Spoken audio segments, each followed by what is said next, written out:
It is hard to believe how cruel people can be to somebody just because they look different. Well, in western Pennsylvania, teenagers used to pile in the cars at night and drive down a dark country road looking for a man they had turned into an urban legend. They called him Charlie No Face.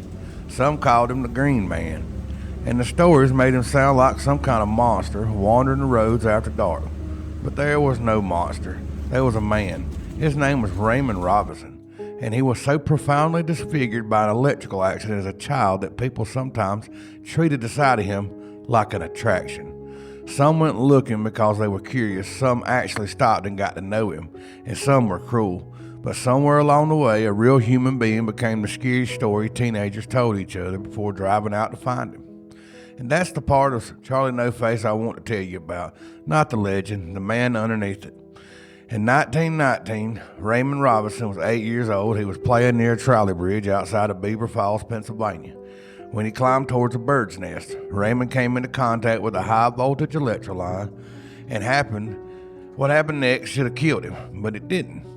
Somehow, the 8-year-old boy survived, but the injuries were devastating. Raymond was left blind, he lost his nose, he lost his right arm, and his face was permanently disfigured.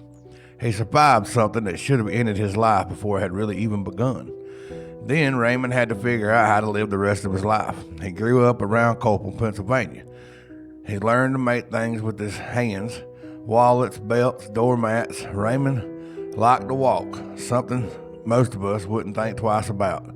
Just going outside, taking a walk. But Raymond had a problem. During the day, people stared, so he found a way around it. Raymond waited until dark. With a walking stick to guide him, he would head out along Route 351 and walk for miles through the Pennsylvania night. There was nothing supernatural about it, nothing sinister.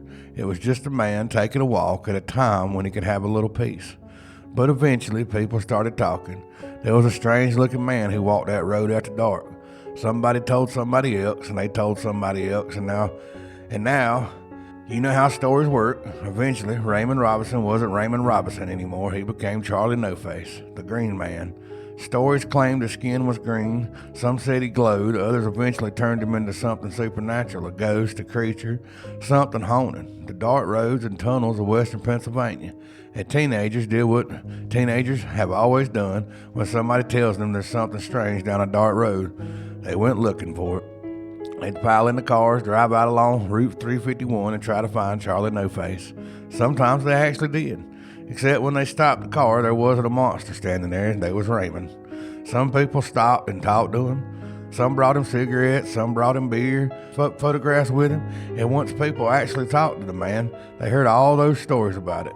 The monster disappeared pretty damn quickly, because Raymond wasn't haunting that road, he was walking it. Now, not everybody treated Raymond kindly. Some people could be cruel, but others got to know him. And there's something about that part of this story that sticks with me. Imagine two cars passing each other on that road late at night.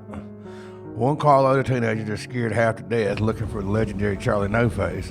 The people inside the other car already know Raymond, and maybe they're heading out hoping to talk with him. Same road, same man. Two completely different stories. Raymond continued his nighttime walks for years. Eventually, age made those long walks more difficult. He spent his last years in a care facility in Beaver County, and on June 11th, 1985, Raymond Robinson died. He was 74 years old. Think about that. An 8-year-old, Raymond survived an electrical accident that should have killed him. And then he lived another 66 years, but when Raymond died, something strange happened. Charlie No Face didn't. The stories kept coming. People who had never met Charlie Raymond repeated them. And then another generation repeated them. Details changed. Now, new locations appeared. The Green Man became supernatural. Charlie No Face became something lurking along the dark roads. And eventually, people knew the monster without ever knowing the man's name. And that's what gets me about this story. There was never a monster wandering those Pennsylvania roads. There was a little boy who survived something horrific. There was a man who adapted to injuries most of us couldn't imagine living with. A man who worked with his hands, who enjoyed taking long walks, and who sometimes stopped and talked with the same teenagers who had driven out there looking for a legend. Somewhere along the way, people turned Raymond Robinson into an urban legend because of what they saw when they looked at him. And eventually, the legend became more famous than Raymond So yeah, Charlie No Face is an American urban legend. The Green Man is an American urban legend. But Raymond Robinson, he was real. And maybe before we turn somebody into a monster, we ought to learn their names. I'm Levi Crowe. Believe nothing, question everything. Please like, follow, and share.